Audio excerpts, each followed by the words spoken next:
Generally हम desire, want और demand तीनों शब्दों का एक ही अर्थ लेते हैं, लेकिन तीनों शब्दों में बहुत फ़र्क है। यदि आप किसी चीज़ की इच्छा रखते हैं तो वो आपकी डिज़ायर कहलाती है। यदि आप किसी चीज़ की इच्छा रखते हैं और उसको ख़रीदने के लिए आपके पास पैसे भी हैं, लेकिन आप उन पैसों को खर्च नहीं करना चाहते, तो वो आपकी वांट कहलाती है। जैसे यदि मैं कार ख़रीदने की इच्छा रखूं तो वो मेरी डिज़ायर है, और यदि मैं कार ख़रीदने की इच्छा रखती हूँ और उसे ख़रीदने के लिए मेरे पास पैसा भी है, लेकिन मैं उस पैसे को कार पर खर्च नहीं करना चाहती, तो वो मेरी वांट कहलाती है। और डिमांड इन दोनों चीज़ों से अलग है। यदि मेरे पास पैसे हैं और मैं गिवन प्राइस पर किसी गिवन टाइम में उस चीज़ पर उन पैसों को खर्च कर कर उसे ख़रीदना चाहती हूँ, तो वो डिमांड कहलाती है। जहाँ तक डिमांड का सवाल है, डिमांड किसी गिवन टाइम पर गिवन डिफरेंट प्राइसेस पर कितने कमोडिटीज़ आप डिफरेंट क्वांटिटीज़ में ख़रीदना चाहते हैं, उसे हम डिमांड कहते हैं। दूसरी चीज़ है क्वांटिटी डिमांडेड। डिमांड और क्वांटिटी डिमांडेड में फ़र्क होता है।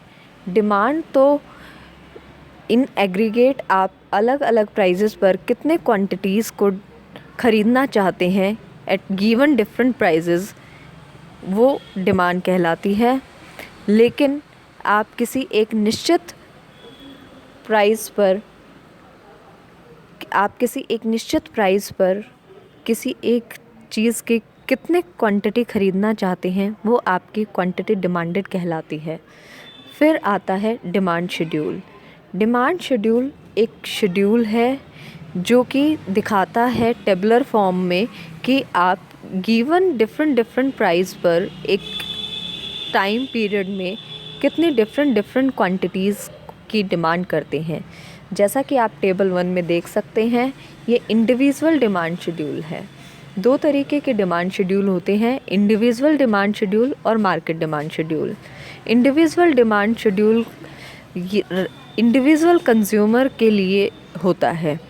ये दिखाता है कि कोई कंज्यूमर एक गिवन टाइम पीरियड पर गिवन प्राइसेस पर कितनी क्वांटिटीज़ की अलग अलग क्वांटिटीज़ की डिमांड करता है। जैसा कि टेबल में दिखाया गया है, यदि किसी चीज़ का प्राइस 1 रुपये है तो उसकी 4 यूनिट्स की डिमांड की जा रही है। अगर किसी चीज़ का प्राइस बढ़कर 2 रुपये हो जाता है तो क्वांटिटी डिमांडेड 3 हो जाती है।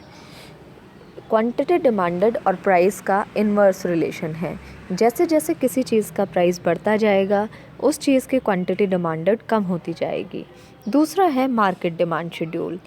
Market demand schedule aggregate quantity demanded by all consumers को शो करता है, जो कि गिवन टाइम पर अलग अलग कंज्यूमर ख़रीदना चाहते हैं at different possible prices.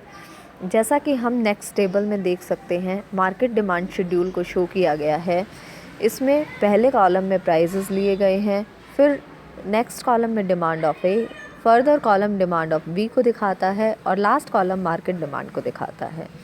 Price of commodity x 1 to 4 very कर रहे हैं। हम यहाँ मानकर चल रहे हैं कि 2 ही कंज्यूमर हमारे मार्केट में हैं, ए और बी। डिमांड एक ही है, 1 रुपये यदि एक्स का प्राइस है तो ए की क्वांटिटी डिमांडेड 4 यूनिट्स है और बी की क्वांटिटी डिमांडेड 5 यूनिट है। तो ए और बी 2 ही कंज्यूमर हैं मार्केट में यदि, तो टोटल मार्केट में डिमांड होगी उस समय 1 रुपये पर 4 + 5 = 9।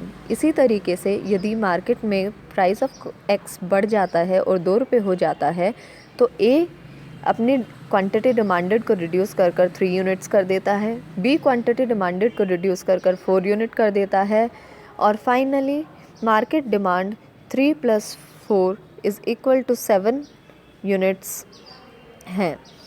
डिमांड कर्व का मतलब है graphical representation of demand schedule. जब हम इसको एक ग्राफ के फॉर्म में दिखाते हैं डिमांड शेड्यूल को, वो हमारा डिमांड कर्व कहलाता है। दो तरीके के डिमांड शेड्यूल थे, इंडिविजुअल और मार्केट। इसी तरीके से दो तरीके के डिमांड कर्व हैं, इंडिविजुअल डिमांड कर्व और मार्केट डिमांड कर्व।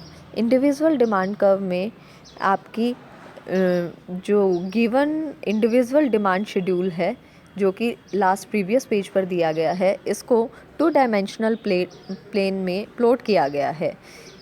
आप देख सकते हैं पहले कॉलम में प्राइजेस लिए गए हैं, दूसरे कॉलम में क्वांटिटी डिमांडेड ली गई है, और इसी चीज़ को प्लॉट कर डिमांड कर्व बनाया गया है।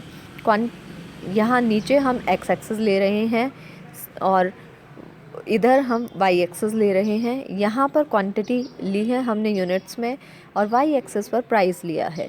क्वांटिटी 1 to 4 वेरी करेगी और सिमिलरली प्राइस भी 1 to 4 वेरी करेगा। लेकिन जैसे जैसे प्राइस बढ़ता जाएगा वैसे वैसे क्वांटिटी डिमांडेड कम होती जा रही है।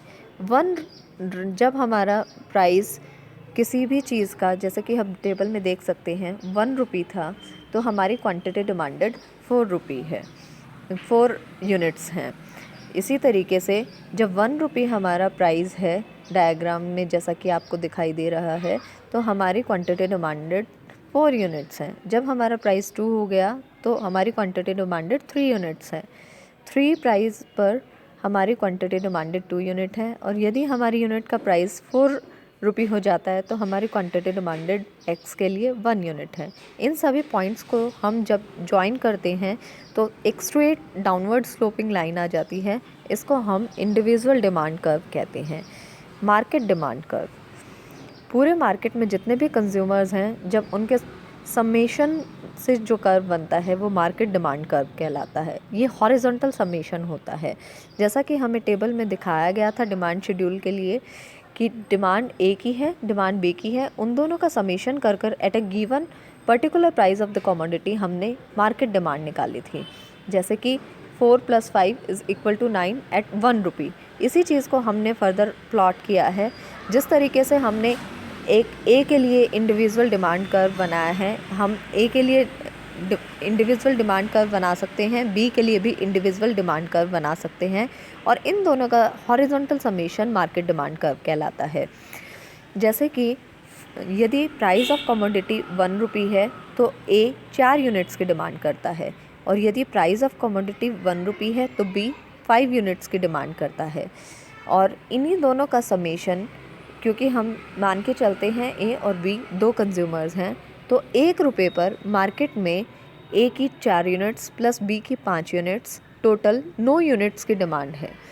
फिर 2 रुपये पर बी ए 3 यूनिट और बी 4 यूनिट्स की डिमांड करता है। इनका सम करके हम देखते हैं कि 2 रुपये पर मार्केट में ए और बी 3 + 4 7 यूनिट्स की डिमांड कर रहे हैं। फर्दर जब प्राइस बढ़कर 3 रुपये हो जाता है तो 3 रुपये पर ए 2 यूनिट्स की और बी 3 यूनिट्स की डिमांड करता है, और इन का summation 2 + 3 at 3 rupees, total 5 units की मार्केट में डिमांड होती है।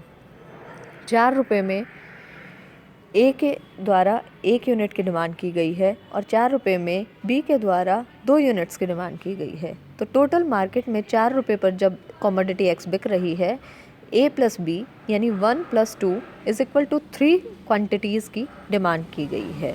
तो जब आप इस तरीके से आप यहाँ पर quantity of A plus quantity of B को सम कर रहे हैं, जबकि गिवन प्राइजेस सेम है 1 to 4 जो वेरी कर रहे हैं। समेशन आपका हॉरिजॉन्टल एक्सिस का हो रहा है, वर्टिकल एक्सिस पर जो प्राइस है वो फिक्स रहता है। तो वर्टिकल एक्सिस पर प्राइस के लिए जब हम हॉरिजॉन्टली क्वांटिटीज़ को सम करते हैं तो मार्केट डिमांड कर्व हमारा ए और बी के डिमांड कर्व का हॉरिजॉन्टल समेशन कहलाता है।